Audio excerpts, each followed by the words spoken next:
अस्सलाम वालेकुम। कुरान और दीन में खुश आमदीद। बहुत सारे लोग बात बहुत ज़्यादा पूछते हैं कि आखिर दिल काला कब और कैसे हो जाता है।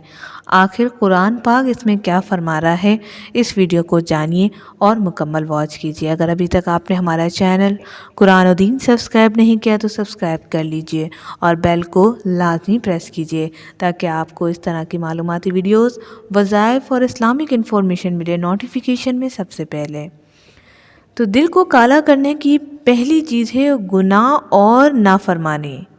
ये कुरान पाक सूरह मुत्तफ़ीन में 14वीं आयत में आया है कि अल्लाह पाक खुद फरमा रहा है कि गुनाह और नाफरमानी ये दोनों चीज़ें अल्लाह ही की तरफ से आई हैं। अल्लाह ही की तरफ हमें रुजू करवा रही हैं कि अल्लाह ताला के लिए हम जो वो कहता है वो फरमाता है, हम सुनते नहीं हैं, नाफरमानी करते हैं और गुनाह करते जाते हैं। तो काले दिल की पहली वजह ये है।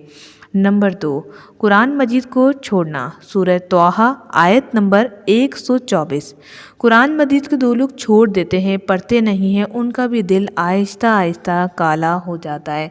आखिर में मैं आपको ऐसी बात बताऊंगी जिस पर आप लोग तमाम लोग एग्री करेंगे कि वाकई ये सच है और जो बेनमाजी है, गुनाहगार है, उसकी पहचान कैसे होती है।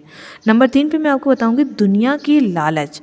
अबू दाऊद हदीस नंबर 4299। दुनिया की लालच जिसके दिल में भर जाए उसका दिल आहिस्ता आहिस्ता करके काला पड़ जाता है। नंबर 4, ज़्यादा हंसी मजाक, बहुत ज़्यादा फ्री होना और हर वक्त हंसते रहना। बेशक हंसते रहना कोई गलत बात नहीं है, लेकिन बेजा बात पर दूसरों का मजाक उड़ाकर हर वक्त इस चीज़ को राग़िब कर लेना कि हंसना है, ये भी आपके दिल को काला और मुर्दा कर देता है। अबू दाऊद में है 4929 हदीस है।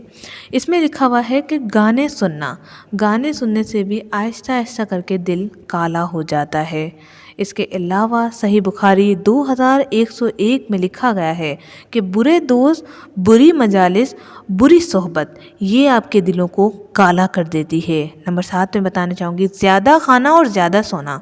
ये है शब्बुल ईमान 5705 हदीस है।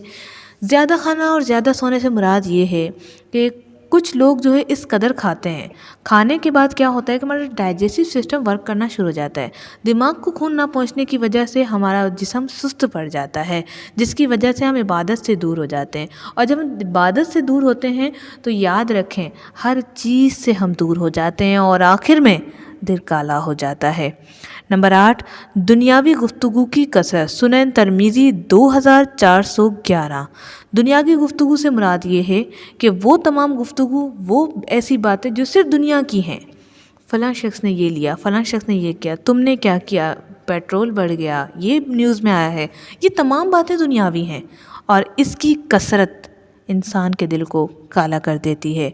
नंबर 9 पे है अहद शकनी, जो अहद किया उसको पूरा ना किया। नंबर 10 पे है अपनी बात पर अकड़ना और लड़ाई करना। जासिया 23 नंबर इसकी हदीस का नंबर है, जिसमें अपनी बात पर अकड़ना यानी कि गलती की है बजाय माफ़ी मांगने के अकड़ के दिखाना, लड़ाई झगड़े करना, ये भी दिल को सख्त कर देता है, काला कर देता है। नंबर 11 पे आपको कि बिद्दत अलसफ आयत नंबर 5, उसमें लिखा हुआ है बिद्दत क्या होती है। बिद्दत वो होती है जो कि ना हदीस में है ना कुरान में है, सुनी सुनाई बातें अमल की है और उस पर आपने इतना पक्का अमल कर लिया कि उसको सुन्नत या फिर नबी की पैरवी बना दिया, उसे बिद्दत कहते हैं। अगर आप किसी बिद्दत में शामिल हैं तो याद रखें आप एक गुनाह की तरफ चल पड़े हैं। और हम बेशक मुसलमान हैं, लेकिन बिद्दत का मतलब यह है कि अपने दीन में किसी चीज़ का इजाफा करना दिल को काला करने की वजह बनता है। उम्मीद करती हूँ वीडियो आपको पसंद आएगी। वीडियो को लाइक करें, शेयर करें उन लोगों के साथ जो इन चीज़ों को नहीं जानते और दिल अपना काला कर बैठे हैं। अपना ख्याल रखिएगा। कुरान और दीन चैनल मैसेज को इजाज़त दें। अस्सलामु अलैकुम व रहमतुल्लाह।